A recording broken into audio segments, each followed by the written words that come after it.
Hello again, Muscle Machiners. So we have number 7 of the Flatbed Transporter series by Muscle Machines, of course. This is the 66 C60 flatbed and a 59 El Camino. Alright, cool. Yeah, I bought this online, of course, from China. It doesn't have the usual Chinese stickers on it. Oh, a little bit there. 2024 is when this thing came out. Okay. So it's nice, you know, the retail packaging is nice because you can inspect it on both sides. And then the cardboard is not going to kill us, so I like that. Unfortunately, you got to deal with this, but it did its job. It got me the product and with minimal usage of plastic. Even had a little plastic to keep the weight tires from melting or chemically messing that up. So, a few images just to look at here. The 1960 to 1966 CK series was the first dedicated trucks designed by GM and Chevy, well, whatever, same company. So it came in many configurations, of course, and yeah, this is the more heavy-duty style of truck, but there were regular-sized trucks as well. Okay, many engine choices, of course. So let's take a look, a little closer look here. Funky noise because partially this is a silicone mat, but mostly because it's got a funky old school kind of tread. A really worthless tread actually in real life, but it's interesting. If you buy it without packaging, you at least know what brand it is. Does it tell you what the Maisto is, the parent company? But where's the text usually? No, I guess it's not there. Sometimes they tell you what the actual vehicle is, but I guess they couldn't fit it in here. It would have been nice if maybe they... No, I was going to say put it here, but this might be universal to other models as well. I see the 2 screws here. I don't know what's holding the front. Oh, it must be way down in there. It's so far down there. It's crazy. This is probably future-proofing for some other twist lock kind of packaging. So it's nice that you have these chromed plastic exhaust pipes and fuel tanks. Yeah, some minor paint. Although, honestly, I'm not sure. I don't even need to see that stuff. I'm never going to display this thing upside down. And then it's got 5-spoke, definitely heavy-duty commercial style wheels, commercial truck wheels, just because of all the lug nuts, right? Is that a 10 lug nut system? I think it is. Yeah, and the front also has 10 lug nuts, I think. So, yeah, these are definitely heavy-duty commercial vehicle kind of wheels. And then the white wall printing is very nice. It's very round, very cool. All right. I like how the bed actually sculpts around that tire. And as you saw it roll, there's a lot of wobble, but I think on purpose. That might give it like some suspension to roll over irregularities in a floor or something. And even though this is a giant truck, you'll notice that it doesn't have crazy knobbies like a lot of 1/64 scale brands. They show these crazy knobbies on supercars. It's just weird. But these just look like normal street tires. So it's a cool like metallic acid green kind of thing going on. I rather like it. They have the branding there. Since I was trying to read that date. 1999, I guess, is when Muscle Machines started. And then you got the 60 there and the Chevy bow tie. Usually don't zoom in on Muscle Machines videos. Just painted on headlights, that's fine. And then the Chevy bow tie in red on this case, and the text is very legible. You can see the black paint in the hood there, these recesses. Some silver here, some black. Yeah, it's all painted nice. Just a raw plastic bumper, that's fine. And then the crazy engine stuff. This looks like a motor from one of their cars, actually, so it's not super huge. But even here, you got some red paint. This pick is all dirty, sorry. I tear off adhesive tape dots with the picks, and so I forget to replace them. Seems also wasteful to do that. Anyways, lug nut details there. No, lug nuts, whatever, bolt details. That's painted black, of course. The ribbing here. They even put some gold back here. So there's no interiors on Muscle Machines, and that's fine. There's some orange up here. I guess metallic paint costs extra, so this is not a metallic one, but it's better if that's served on the body. Okay, this side here we have some ribbing and a little floorboard action. You can see the exhaust pipes coming up and only a small recess. That's weird. I swear some of the other ones have deeper exhausts. Okay. Going around here, the fuel tanks here, a little fuel filler indication. Going around here, we have a tow hitch. And no license plate area. And this T-shaped thing for this thing. So diamond plate pattern. The wheel chocks aren't very high, unfortunately. And then it's a smooth little rear window action. That'd be cool. Maybe they should start molding some of these in like different colors.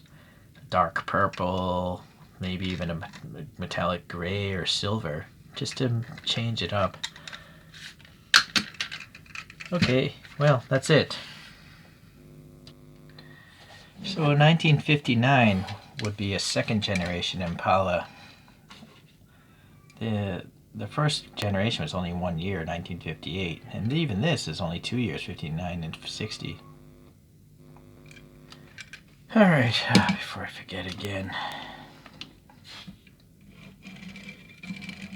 I'm pretty sure all muscle machines roll well. I've bought enough of them now that you don't have to ask if they roll or not. They're designed to do so. Okay, now this one here, does it tell you what the car is? Oh yeah, nice. Tells you the year and what it is. It's actually obviously licensed. And then it's got, again, funky treads making some noise, wobbliness, some extra paint details down here. Alrighty. And now these actually have deeper exhaust than that big truck. And it's got this same crazy acid metallic green kind of thing. Little fuel filler door there, a nice silver chrome strip down here. The little door handles raised in silver. A very minuscule cockpit here. It's actually all plastic, but black, and then they painted the silver for the window trim. I like how the tires are so sunken into the fenders, and yet it still rolls, so that's nice of them, I guess. We do have a separate plastic bumper, license plate area, just chromed grill / headlights. The headlight things are flat. They're not even domed. That's kind of weird. Huh. Alright. A little silver paint here for the grill, and then we have an old school Chevy badge here. I think there's actually text under it. Look at that. That's actually impressive, the text. It's so small. I mean, this is a toothpick, right? So that's pretty impressive, I think. So clearly a separate piece for the hood. It's not meant to open. I'm just messing with it. They make it separate because there's going to be a version, if there isn't already, with a giant blower coming out of it. But I don't like that kind of stuff. I just like the deformed cars. I prefer them to not have the engines. Alright, so this is just plastic as well. Must be part of another piece of interior, maybe? I don't know. And then we have some red painted taillights. Nice, a little chrome surround piece. So I think this might be a separate piece. Same with that bumper. License plate area, no plate though. And then I don't know what that is. Some support for the bumper. Okay, nice, just domed out, simple hubcap wheels. And then again, the white walls are nice and round. So they really know how to get the good paint finish on these. And I think partially it's because it's bigger than typical 164s. They're not 164. They're much bigger than Hot Wheels, and those aren't even 164. So looking at some other transporters here. Now this one tells me it's a Mack B61. So this one's a six-wheeler. Here's a Ford COE, I think it is, from 1950. The C60. Coincidentally, that's a C60. Huh. Alright. This is just their own design. It's a JDM transporter. It even tells you that. But it's not a real truck, I guess. Just inspired by Japanese trucks of sorts. And this is another Mack, I think. R685 or something. It's hard to read that text. There it is. Yeah. Another 3-axle thing.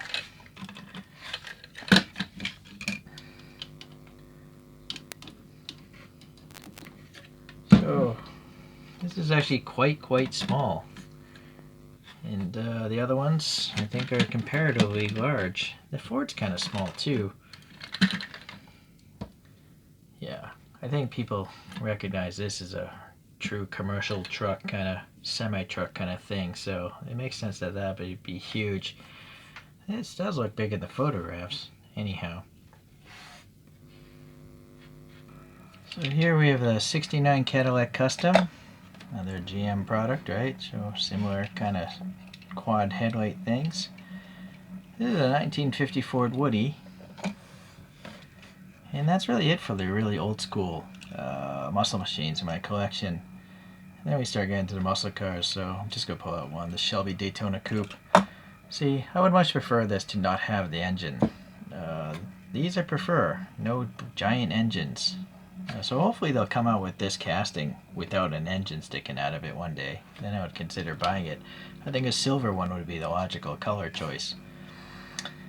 Okay, you can look up reviews of these other things. I noticed this one actually has a license plate. So, interesting. So, you can obviously get that on there, and there's a little room to spare before it hits the wheel chock. Let's see if we can get this on backwards. Yes, there's actually less room now for it to wobble, so that might be a more secure fitment doing it backwards.